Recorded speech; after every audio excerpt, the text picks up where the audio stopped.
اسرائیل کا ایران کے نیوکلیئر اور ملٹری بیسز پر حملہ اور ایران کا تلاوی حیفا پر سخت جوابی میزائل اٹیک۔ اسرائیل کے آئرن ڈوم اور ایرو سسٹمز نے زیادہ تر ایرانین میزائلز انٹرسپٹ کیے، لیکن ایران کے IRGC نے کلیم کیا کہ انہوں نے ایک نئی ٹیکنیک یوز کی جس سے اسرائیل کے ڈیفنس ایک دوسرے کے خلاف کام کرنے لگے۔ یہ اسرائیل کے لیے ایک بڑا چیلنج ہے کیونکہ ایران کے میزائلز کی ایکوریسی اور پینٹریشن پاور بڑھ رہی ہے۔ 12 جون 2025 اسرائیل نے ایران کے نیوکلیئر سائٹس نتنز، فارڈو اور ملٹری ٹارگیٹس پر آپریشن رائزنگ لائن کے تحت سٹرائکس کیے، جس میں 226 ایرانینز مارے گئے۔ لیکن اب ایران کے جوابی حملوں کے بعد اسرائیل کے لیے سچویشن کو اور زیادہ ٹینس کر رہا ہے، اینڈ نتن یاہو نے رجیم چینج کا ہنٹ دیا، مطلب ایرانین سپریم لیڈر خامنی کو کسی طرح سے تخت سے اتارنا ہے۔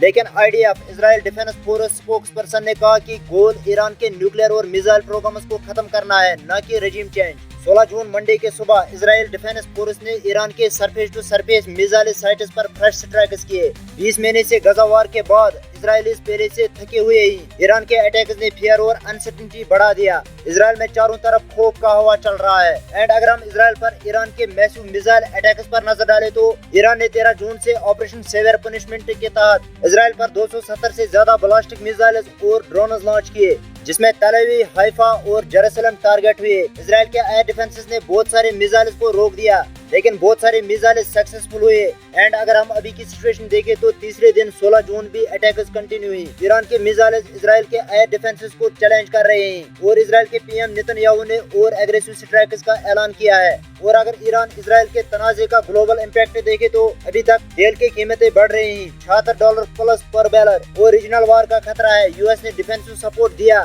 لیکن ڈائریکٹ انوالومنٹ سے انکار کیا۔ سو ابھی کے لیے ویڈیو کو کلوز کرتے ہیں، ملتے ہیں اگلے ویڈیو میں ایک نئے ٹاپک کے ساتھ، and always Allah bless you all.